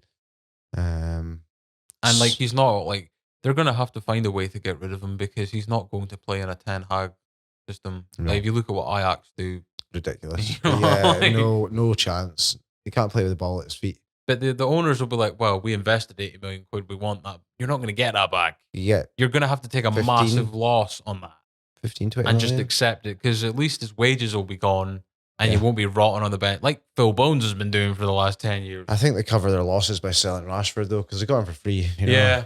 So and there's 50, 60 million quid you can make from him. hmm That's a benefit. I mean, there's only 3 players in that first team at United that are probably worth keeping, right? So that's Sancho, because he's had 1 year and he's starting to look promising now. Yeah. Fernandez, just because of what he's done. I know he's not Yeah. had the greatest of seasons this season, but for what he's done. He's good. And there's no harm in keeping Ronaldo around for another year. Do you know what I mean? Just because of the personality. Yeah, he's not going to be around for the next 5 years, so might as well keep him where he's at. Because you've always run the risk of look what's happening to Pogba. He might go to a City or something Yeah. and just destroy you anyway. Mm-hmm. So Yeah. everyone, literally all the rest of them. Yeah. Whatever. De Gea. Yes, because his wages. And we're talking about the old generational keeper.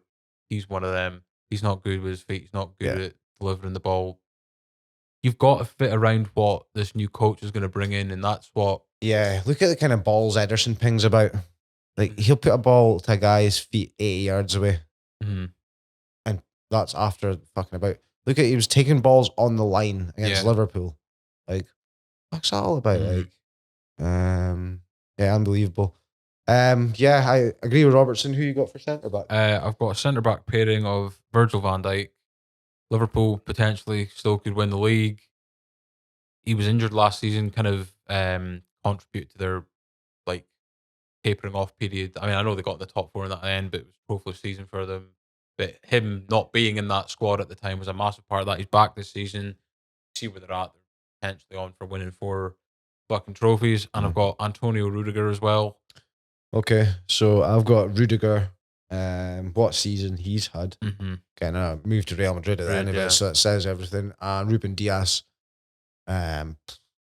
unbelievable player. Like nothing phases that guy. Like balls coming in. Who was I was watching? It was a Man City game against Real Madrid. Mm-hmm. So he had a ball coming in, and he's got Vinicius Junior. He's probably one of the quickest players going. Rapid. Just like Rapid. Look how much he turned Fernandinho. Yeah. Like Fernandinho should have just retired after that. Yeah, like, that was. Do you remember when Marcus Rashford ended Martin Di Michele's? went right through him. Exactly went right like through him. that. Yeah. That, just. Well, he had him. He's like facing away from his goal. He has him on his right hand side, and he has Benzema like like literally sitting on his shoulder.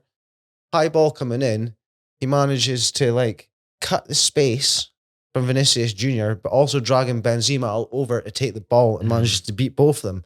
And it's like that guy's, and he's so calm when he's doing it. Like it's like I want to know what United scout went to Benfica and watched that team with him in it and said, you know what, Victor Lindelof for 35 million would be a good buy. Yeah. Yeah, there's. Do you know? Have you ever heard of this German centre back, Nico Schottelberg? Yeah, he's now signed for Dortmund, right? Mm-hmm. Which I was like, this is the type of player United should be looking at, right? Because Rangnick knows the German market. I think all these like players like Gvardiol, as players Man United should be looking at. All the German market is full of centre backs just now, full of them.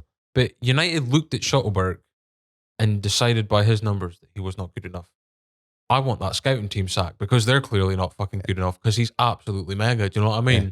And now he's going to go to Borussia Dortmund and in 3 years' time there'll be £100 million price tag on. You know what I mean? Like, for a lot of money. But anyway, so crazy. Rudiger and Ruben Diaz. I can see Ruben Diaz being in there. Him and Van Dijk are pretty much same I think if role. Van Dijk had a whole season, you're probably talking. And if Van Dijk wins it all, like they're probably gonna, probably throw him in there. Diaz, brilliant, just suits Pep's system so well. Mm-hmm. Laporte's had a good season as well. Mm-hmm, definitely. John Stones has not really had the opportunity. He seems to switch them about, doesn't he? Like Stones is consistent one season and Laporte is left out, and then it's been the other way around this season. Even Nathan Ake's been getting a game or two. But you also like Kyle Walker helps that out massively. He's like an inverted fullback nowadays, isn't he? A little bit. If you watch when high balls are played in, because that's how people get to Man City. You don't want to play on the floor against Man City because you're just going to get ripped apart. Yeah, guys will put in high balls against them. It's like you've got Diaz and Laporte or Diaz and Stones are sitting there and a bit slower. Walker almost cuts across the back of these guys and will just as like a sweeping centre back from the wing. Yeah, and we'll just clear that ball all day long. And he done the same thing for England in Euros. Mm-hmm. It's crazy to see how rapid he still is because he's in his 30s now, isn't he, Kyle Walker? Watch all the players getting interviewed around the league and they're speaking about when they're on tour with England or who's the fastest player. They all say Kyle Walker, right? Yeah. So it just goes to show. Midfield 3. I've got Rodri at the number 6 position. Okay, I never really thought of him. One of my favourite players in the league. I hate that goal against Watford a couple of weeks ago was brilliant. Like, it's basically a reincarnation of Busquets. Yeah, does his job. Yeah, possessional pivot, no drama. You know what I mean? Consistent. I could have had Fabinho in there as well, I suppose, but Declan Rice, I suppose that might be who you went for. Is it? I went for Declan Rice as kind of my holding midfield player. He's just been phenomenal. Also, isn't it? Yeah. I thought he was overrated until this season, and I'm like, all right, okay, the hype's real. Like, I also have De Bruyne in there because he's actually had a really consistent, almost full season this season. Played well, and then I've got Thiago. Guy's an absolute fucking boss. Like he just like he's another one a bit like Diaz. He's just so calm. Just nothing phases him. Yeah, just in there, and he's that Rodri effect about him as well. A little bit, not as but he's a bit more like he's like Rodri, but he's a bit more of an entertainer than Rodri. Yeah, he's a creator, but it's to keep the play ticking, isn't it? And I think he's probably been one of Liverpool's most important signings because he came in at a time where everyone had kind of caught on to what Liverpool were trying to do in the sense of they knew that it was quick transition and they've been forced to be a bit more possession orientated over the years to try and like combat that. And he's obviously a massive part of being he's Pep's son basically, and he's took him everywhere he's went. So he's probably crying floods of tears that he went to Liverpool in the end. But yeah, no, I can't argue with those two. They're both very good. But I've went for a bit of a younger generation. I went from Phil Foden. And I went for Mason Mount because Mason Mount stats are actually pretty ridiculous this year as well. Foden's only played half the games. That's the only thing that does it for me. Every game he's played in, he's been phenomenal. Yeah, but he's only played 50%. They've played a lot of games this season, though, so it feels like he's played more. But he's still only played like half the games. I'm not saying he's Gaza level, I but was about to say he feels like a Gascoigne type he's a player, little bit really. like a Gascoigne kind of player. Whether he gets to that level is up to him, really. Mhm. But when he first went to Man City, first about the team, I was like, he's just getting in because he's English. And then started seeing him play, and I was like, right, okay, doing it against like Norwich, he's not doing it against. And then he started banging in goals in the Champions League Mhm. semi-finals and quarterfinals, and it's like, all right, guy's legit. Like, Crazy how many good like young players that have played over 100 professional games England have. The key one being Jude Bellingham's not even 19, and he's yeah, played over 100 professional competitive games. Mhm. That guy's got like That England team's ridiculous. it's a cheat code. It's absolutely ridiculous. It has 3 squads. And they're all 19 to 26. Like, what happened there? Like, Yeah. The money that's been but do you know pumped what? into their It's weird. See, if you look at like when them guys would have came into international football, around about 13, 14, that was when Capello was in charge. And if you're the manager of England, you've got the running of the entire setup. this entire setup of that England. Okay? Mm-hmm. So I'm wondering if that had an influence on it. I don't know. Maybe come across that in books further Aye. down the line. Definitely wouldn't have been Roy Hodgson or Gareth Southgate. No, Roy Hodgson was ridiculous. Like, front three, this was hard. This was really hard. Son is in there for I've me. got Son as well, yeah. Just behind Salah in goals. Mhm. To outscore Kane in a Spurs team. Kane's been very average this season, I believe. Yeah, but he was due an average season because Yeah. he's still been so ridiculous for the last 5 years. And Son's always banging in 18, 19 he's in that one. He's a goals rat. Yeah. Just in about everything. Mhm. He's kind of player that I think Liverpool would benefit from. Oh, yeah. Doesn't suit a Man City, but he suits a Liverpool. Yeah, Salah's a given. Yeah, of course. Like, that guy's the best player in the world right now. But I don't think he does it anywhere else apart from Liverpool. Mhm. Look at him for Egypt. He's not coming up against great opposition, but he's not the same player. Look at him when he was at Chelsea, Fiorentina, and all that. He's not the same player. Feels like he's found his. He is this icon at Liverpool, Yeah. and like he's only got a year left in his contract. Yeah, and he's still not signed, is he? No. Interesting. But because Liverpool won't go over the boat to. Well, they're to keep looking him. at it like, I'm not going to give you 300 grand a year for 4 or 5 years. So Yeah. you're 34, 35, 36. We're not going to do that. Because they're not run like that. They're smart with the business that they do. They'll be like, even if you go for free, we'll just find someone with a great recruitment system to replace you. Yeah. They also have within that squad Mm-hmm. ready-made replacements. You've got the young guy. What's Elliot, is it? Harvey Elliott? That's the guy. Was that the guy with the Aye. Made fun of Kane. top knot and yeah. things like that? Yeah. Seems like a bit of a shithouse, doesn't he? But, well, He does, but that's kind of the future. Mhm. It's another young England player. got Fabio Carvalho coming in as well from Fulham. Yeah. That Fulham team. Mitrovic just got 40. Have you seen the weird thing that's happened with Fulham and Norwich though? They've just switched keep places switching for 4 places, yeah. seasons now. Like, what the fuck's that? See how many all about? goals Mitrovic has got in the championship? Like Yeah. 45 or something ridiculous. You were getting 300 to 1, I think it was, on Fulham scoring more than 100 goals in the league this And they've season. just done it. They beat Luton Town 7-0 the other night. Yeah. It's crazy. That's brilliant. Like, who have you got up front? I've got Cristiano Ronaldo. Wow. Third highest goal scorer in the league. United would literally be in a relegation battle if you took his goals out the side. It was hard because I was going to put Diogo Jota in there, Yeah. and then I had a look, and then I took Ronaldo's goals out of the I took every one of his goals out from United season. I would like to show you where United would have ended up. I think there's an argument to say he's been the best number 9 in the league because he is only the type of player that. I will name you a better number 9 this season. Okay. Ivan Toney. Oh, Brentford. Yeah. Okay, fair enough. Mm-hmm. That's who I'm playing through the middle. He's just been brilliant. Mm-hmm. They'd be relegated if it wasn't for him. Yeah, true. Like, I think it's 12 goals and 8 assists in 29 appearances. Mm-hmm. That's 20 goal contributions. For a team like Brentford, that's yeah. that's keeping you in the Unreal. league every year. They've had a Bournemouth type season of exceeding all expectations and staying up comfortably this season, right? Yeah. I like them. I like them. I like Ayer. I like any teams that like Celtic players go to. Ericsson. I would take Ericsson on a free like that.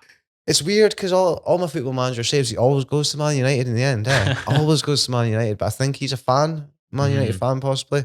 Former Ajax player as well, so yeah, fit you into never the know. whole philosophy. Never know. Free transfer. Who have you got for honourable mentions for the season? I've got Joe Linton. Joe Linton.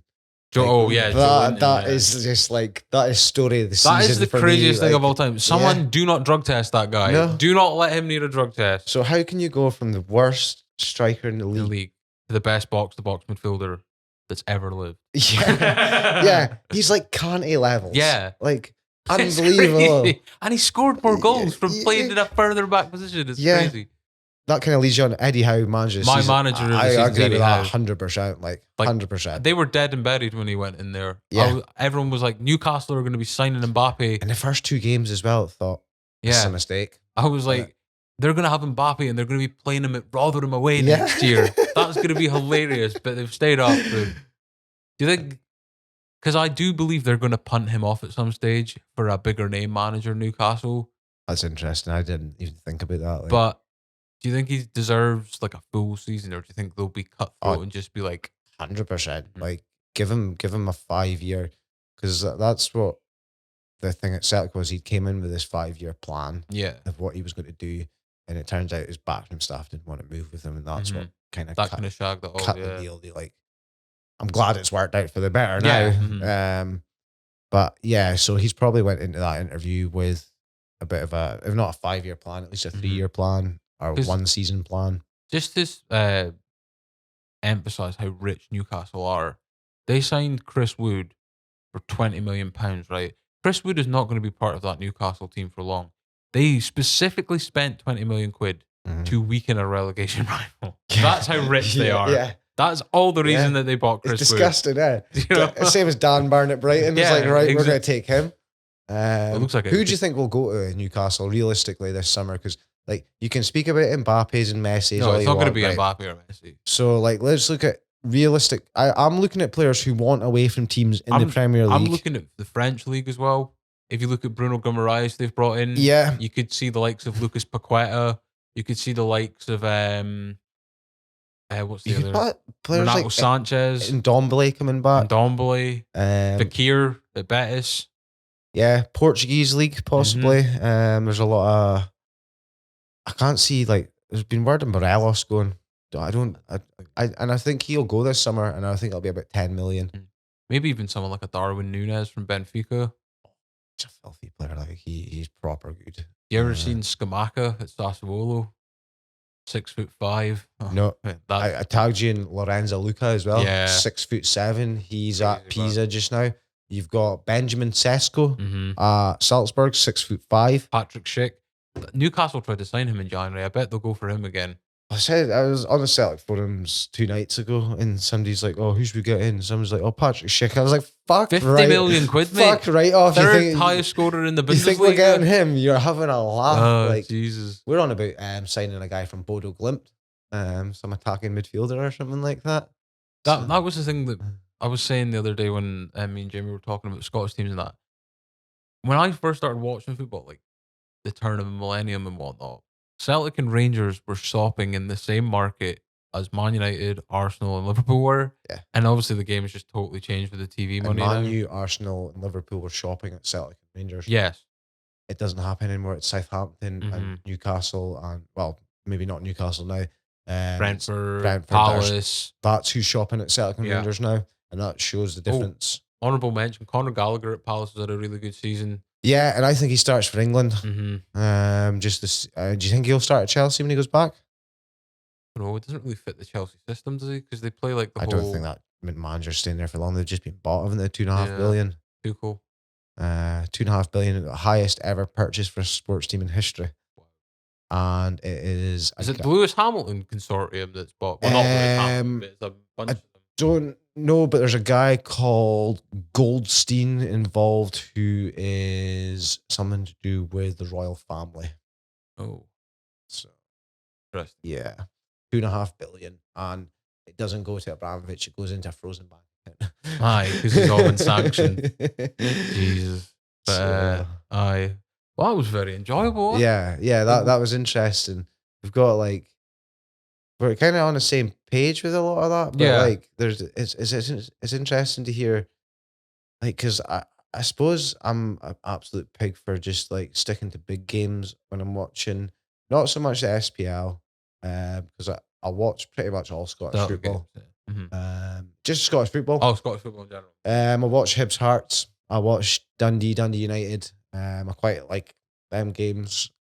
Are they as intense as like the old? Not obviously the same, but is there that level of intensity for those rivalries as well? I think for them fans, 100%. Yeah. Yeah. But I think if you ask any fan base, the rivalry, unless you're talking like fucking something shit like West Brom and Birmingham, Aye.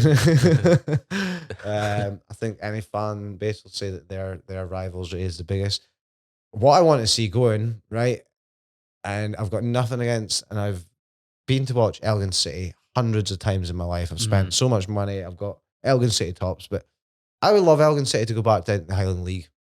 I want to see Elgin go and play Lossy. I want to see Aye, more 7, local, 8, aye. 900 people turning up to them games. You know, yeah, you're charging a bit less, but you're getting twice the amount of people in. Aye. There's more money in the Highland League right now than there is in League Two. Which is nuts. It's not going to look at all the teams that come up. Kelty Hearts away to romp the league. Cove Rangers are away in the Championship, man. Yeah, that's fucking mental. Yeah.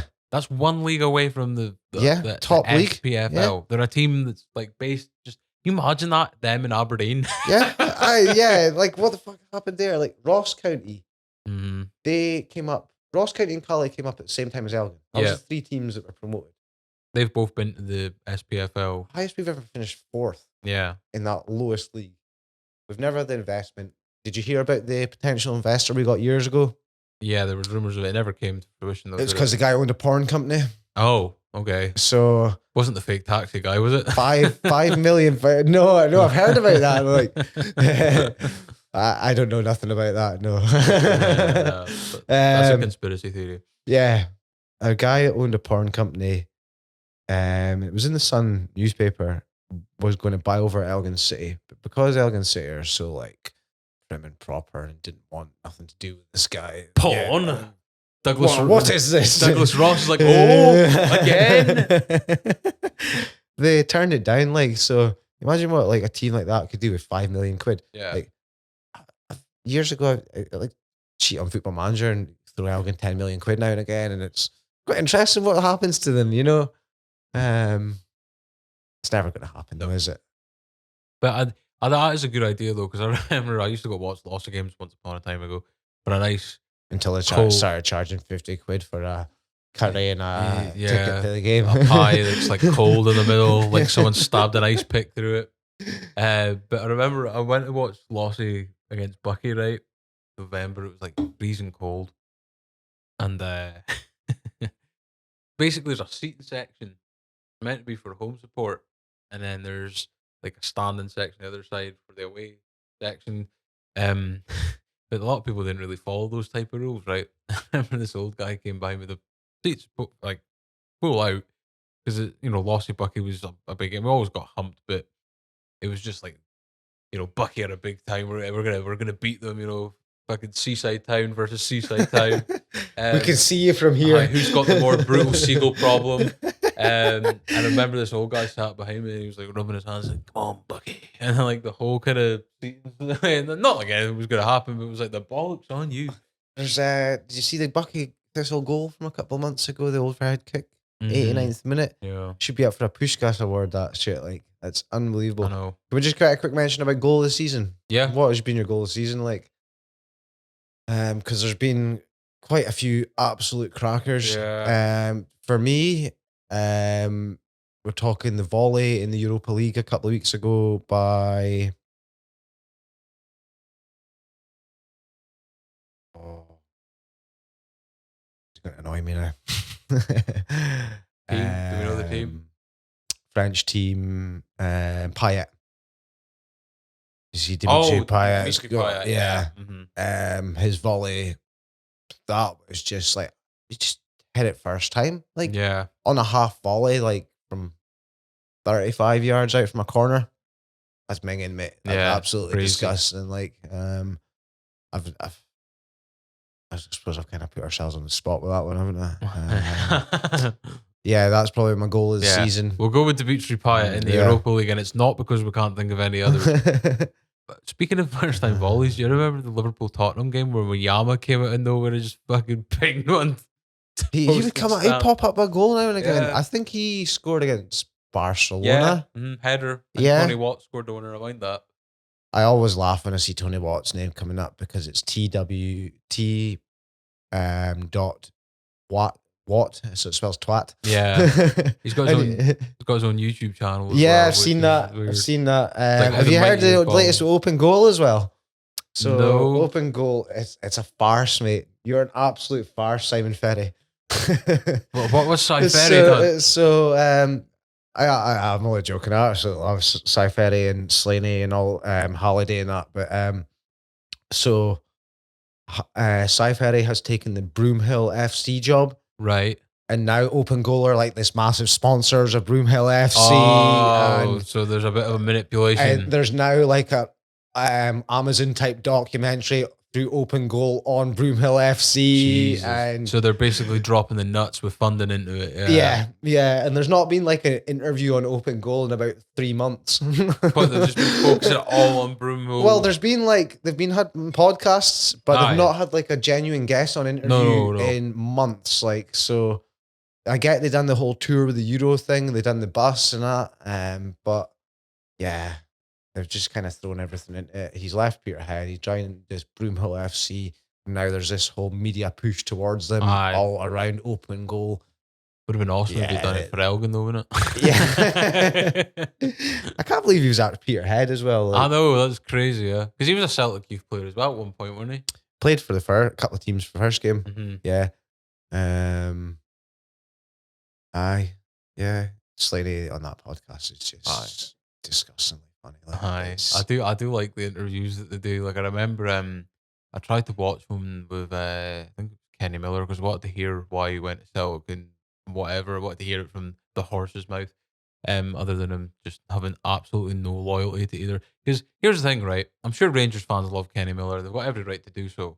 But see when he scored those 2 goals in the Old Firm for Celtic? Yeah. Not like he showed any respect. No. He was away cartwheeling. He was away bench pressing. He was fucking giving it the conga in front of the... He only ever really gave his all for Scotland. I feel like Rangers fans will rate him because he done well in the lower leagues for them and he done well coming up and he kind of stuck with them. But look at his track record. He was shit. He was a workhorse, but he wasn't a good goal scorer. Wasn't a good finisher. Chris Boyd was actually a better finisher. Chris Boyd was a real finisher, but put him outside that box, he couldn't do nothing. He was a Scottish Ruud van Nistelrooy. Yeah. Sickens me that he broke Larsson's record. Absolutely sickens me that. Like, he nearly signed for Celtic as well, did he not? Later in his career. Oh, I'm not too sure. I've not heard that one. Like, but that would have been the question Lennon about it. It was like 2012 or something, but then he ended up signing back for Rangers. I actually quite like what's happening with Celtic and Rangers just now. Gio's came out and respected what Ange has done, and Ange's actually came out the other day and says like it's a massive achievement for what Rangers have done in Europe this season. Lennon wouldn't have said that. No. Like, and at the end of the day, it's about the bigger picture, and you're trying to get. That's going to be better for the entire country's game. Scottish game needs that push. Do you know what I think? Like if some billionaires watching this, please take my advice. Come in and buy the league and just make it an absolute playground. Just start throwing money. Like make it something interactive. Like press the red button to release a tiger onto the field. Yeah, let's all just sorts go of for shit. it. Like make it like some oil tycoon comes in and just has his absolute world with it. You know? Brings in all these fancy players, but makes it something ridiculous like 40 million for every point you get. Yeah. You know, you've got teams like fucking Ross County signing players like Bruno Fernandes and like just binning them at the end of the season because they're so FC are in the Champions League final. Like Do Inch even have a football team? I don't even know. 40,000 seater stadiums in the Merd. Okay? Half the seats have been nicked. Yeah. Like, honestly, like, there's only 12 teams in that league. Mm-hmm. Some sponsor, somebody should just come in and have an absolute fucking wild time with it and do what they want. If you buy the league, you can buy the rules, you can do what you want. Yeah. Make it such weird shit like, if a player gets sent off, not only does the player get sent off, the other team gets 6 extra players for 10 minutes in their team. Okay, turns out it's like 17 on 10 for like just totally make it an episode of Looney Tunes. Just fuck with the rules. Like, you know, if a player gets sent off and another player gets sent off, like let them have a 5-minute MMA match and whoever wins gets to come back on. You know, like fucking. Have Neil Lennon like fucking fighting Ali McCoist for the right to who gets the first home game of the season between Celtic and Rangers. You know, you can have all sorts of fucking shit. You know, Jesus. You can have like fucking, I don't know, Usain Bolt fucking racing Daisen Maeda around fucking Parkhead. And whoever wins gets to get the Celtic contract. Gets to fucking shagging at Alan McGregor's birds that weekend or some shit. you know, you can have all this shit going on. Absolute fucking it just costs you about £1 billion, but you can have fun with that shit. Like, Jesus, and on that note, I think we'll end it there.